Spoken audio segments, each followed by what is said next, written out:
Hey, what's up, man? So today we got 2Real414 back in the house, man. What's up, bro? What's happening, boss? Man, I'm good. Happy holidays to you and yours.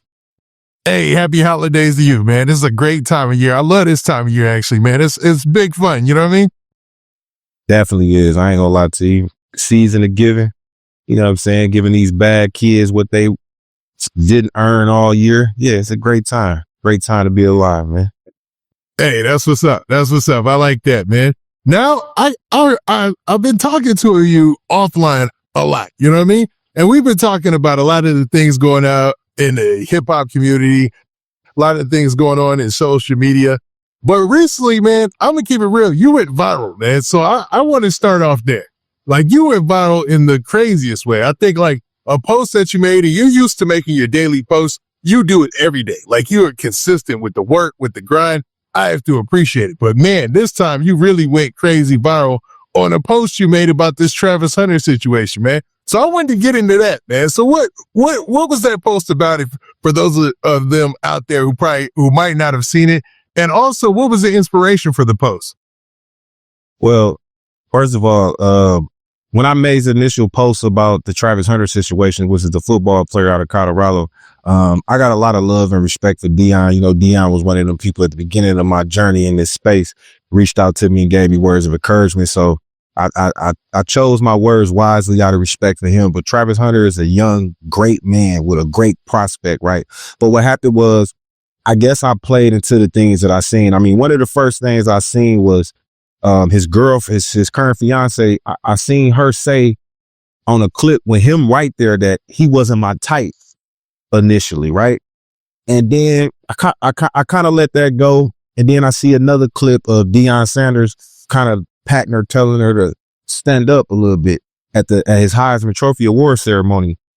And then the third straw was when he was at a meet and greet for fans, and she said, "Dude, I'm supposed to sit here all day," which later on, you know, she walked back. But at that time, I was just frustrated. I was trying to give him some advice, and my advice got so big to what I made the video. I didn't know it was going to do anything. It just, within 15 hours, it was at 1 million views. We had Vivica Fox, Mario Lopez from Extra, Dion, Rick Ross. Like, you had major celebrities liking it and sharing it, because everybody know we got good intentions. As a man, I got good intentions for him. Like, she may be a wonderful girl, but the real thing is this: when young men don't have women when they're broke and poor, like women that they actually want, not what they have to settle for, then when them men get money, them young men come into money, they kind of get suckered in to the ideologies of these model, these beautiful women that they thought in their wildest dreams they couldn't have. So like me,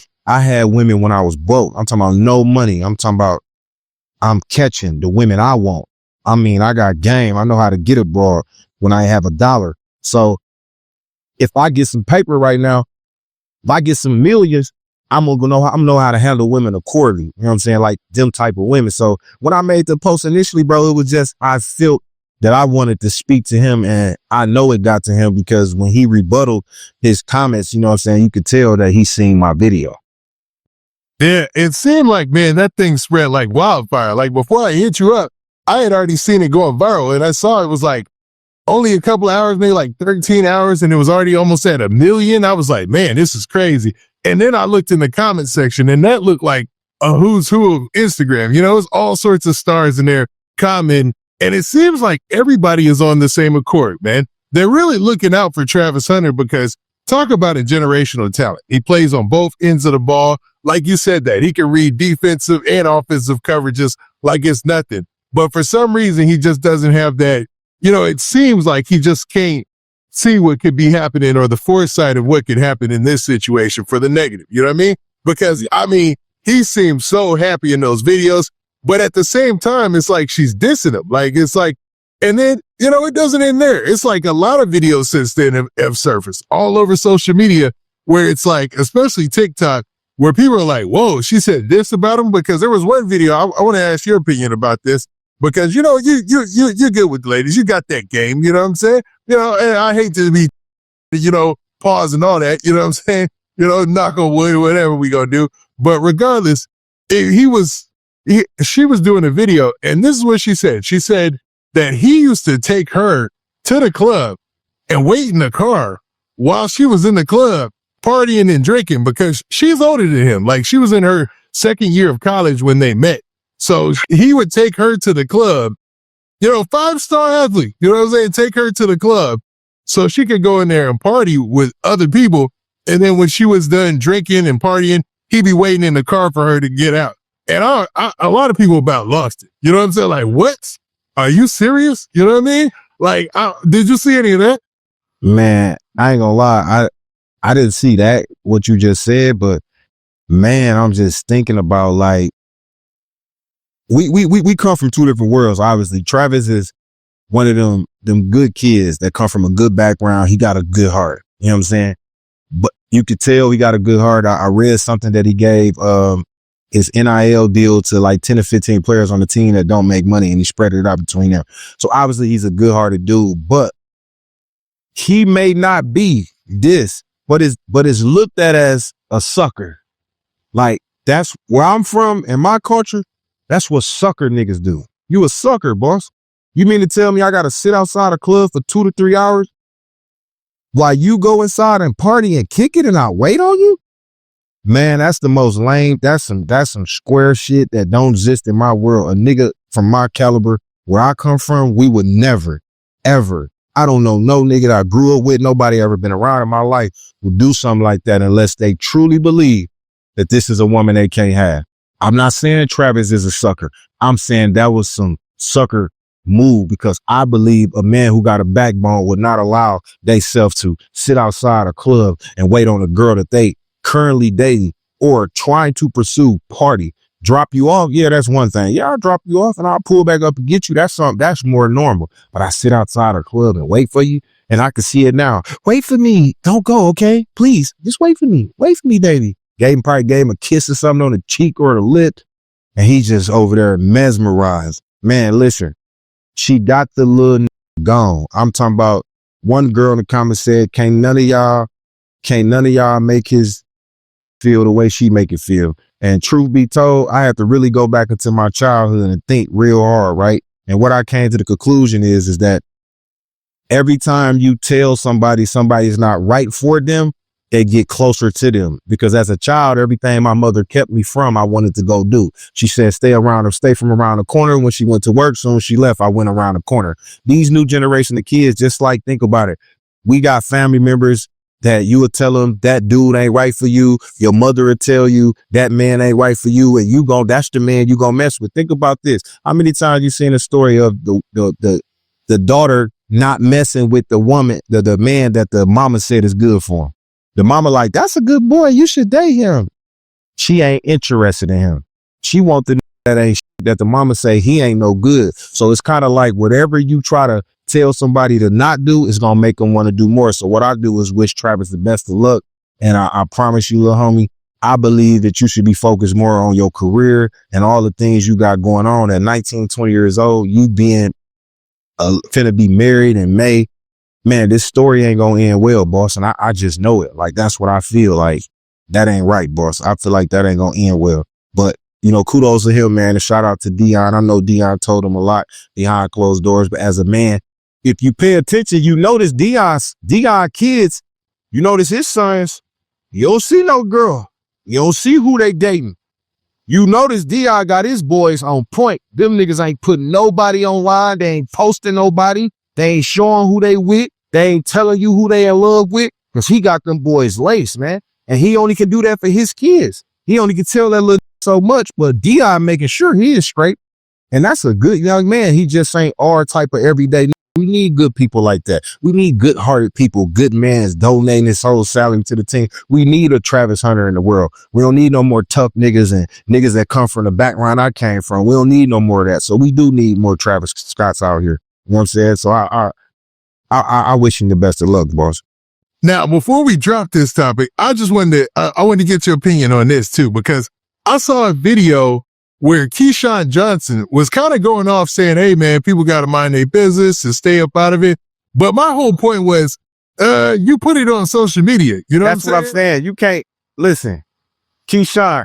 How you gonna mind your business and everything that was put out was from y'all? I could see if somebody leaked. See, this is what I don't like. I could see if a leaked this. I could see if somebody leaked this out to the media, leaked this information. Sources say source. She did this, so she need a better PR. Her rules are self-inflicted. Everything that was put out from her mouth, from the horse's mouth. So how you gonna mind your business? That's like somebody telling you, if we go commit a crime in front of people, we expecting every citizen inside this store to say, don't say nothing. We did it in front of them. I pulled the gun out. I shot him right in front of 10 people. Man, y'all, why y'all mind y'all business? People don't mind their business in no world. So when you put your business out here, it is subject to criticism. And this is the problem. If something come out about me, if I put something out here about myself, I'm subject to different opinions and different criticism. That's the world we live in. So the only thing you could do is try to protect yourself by remaining private. A lot of things shouldn't be for the internet. A lot of things she shouldn't have said. Now, at the end of the day, you got women saying that he's not the handsome of a man, and she's saying he ain't her type. And then it was alleged, because we don't know if it's true or not, that her brother had to tell her who he was. Her own brother said, "You don't know who this is? You don't know who this is?" And then she said he wasn't my type because he had a girlfriend. He wasn't my type because he was a cheater. Do you know how more you self-inflict in this situation? So he ain't your type because he a cheater? So what, you accepted him being a cheater now? Because you said he was a cheater when he tried to holler at you. You said he had a girlfriend when he tried to holler at you. So what makes him different now that he with you? Because you're going to accept that for the bag. That's the perception of the world, regardless if it's true or not. Y'all live y'all life. I'm done with it because I don't care what nobody say. If you put something out here, it's subject to criticism. Believe that. Now, finally, I wanted to say this. I think that, when it comes to PR and things like that, like everybody knows that anything you put on social media is fair game. Anything that you put out on social media, especially if you're doing a blog or a vlog or anything of that nature, look, it's out there for criticism. So you're putting this out there, but why continue to keep putting this? And why wouldn't you know what the bag that's coming later? Just scrub all this. Like why would you say that? Like that doesn't help his stock as a person, because we all look at Travis Hunter like a good guy anyway. I didn't believe it as soon as she said it, but it might be true. I mean, he might have been a cheater or whatever in high school when she met him. Who cares? Right. But it's just like, why do you keep digging this hole? Like, I don't understand it, man. The only thing you could do is hurt the situation more. Yeah, that's crazy. Crazy, man. All right, man. So next, I wanted to talk about something else, man. I wanted to get into, just really quick, to talk about a really hot and controversial topic, man. So there was a situation that happened recently where a CEO of a major healthcare insurance company was gunned down in New York City in broad daylight. I mean, it was morning time, but it was broad daylight in front of the world for the world to see. And the world reacted kind of cold, man. And people were wondering why. What do you think about that situation with the healthcare CEO? You talking about the was that in New York or where that was at? I seen a clip. It was in New York City. It was actually in New York City. Yeah, and no, I don't really know. Like, I don't know, like, cause when I think about it, I'm like, maybe it's something we don't know, like, about this CEO, about that company. Cause I ain't gonna lie, they was real cruel with dude. And I was wondering, like, what did he do? Cause when I seen it, I done seen a Cash App dude get stabbed to death. He died.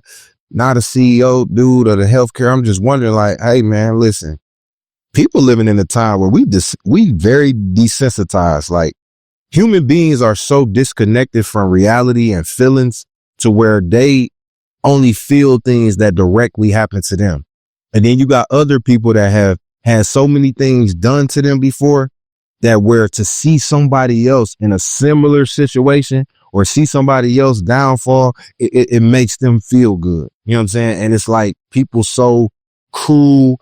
Like, I remember, like, yesterday when somebody used to pass in the family, they will call everybody to come over to grandma's house or to the main person in the family meeting house. They wouldn't say why. And if you get over there late, you walk in, you see everybody crying, and you know something had happened, right? Somebody done died. But now you could be at the gym on a treadmill. You could be at work. You could just be driving and you will scroll and see your brother body laying over on a video, or people just posting pictures saying somebody died. Like, we have no more respect and common courtesy for human beings unless something happens to us. And I feel like we so desensitized from reality to where we don't really understand how this can affect one's mental. Because mentally, I'm just watching this and like, damn, what did dude do? Now, unless it's something I don't know with it, then I can't speak upon that. But I just feel like it's always way cruel to talk bad about the deceased as soon as they die, you know. And I just feel like that's the world we live in. We live in this shock jock, quick hot takes. People want to be, you know, they didn't like Facebook, they didn't monetize everybody. So people figuring out, okay, I'm gonna say anything to get some engagement, to make money. So you just living in a space where everybody is just so cruel, and they doing it for the monetization part of it too. You know what I'm saying? So yep, nah, that well said, and I agree, man, because I know that healthcare insurance is a ugly business. Like, the way that they collect data, the way they predict things is a little creepy. You know what I'm saying? So it's like, but I wouldn't like when everybody was like kind of wishing death on the dude. I was shocked too. I was like, well, where's this coming from? And, you know, like, they weren't wishing death, but they were kind of like indifferent. But I mean, I get it. I try to stay impartial in these things, man. It's crazy, man. facts.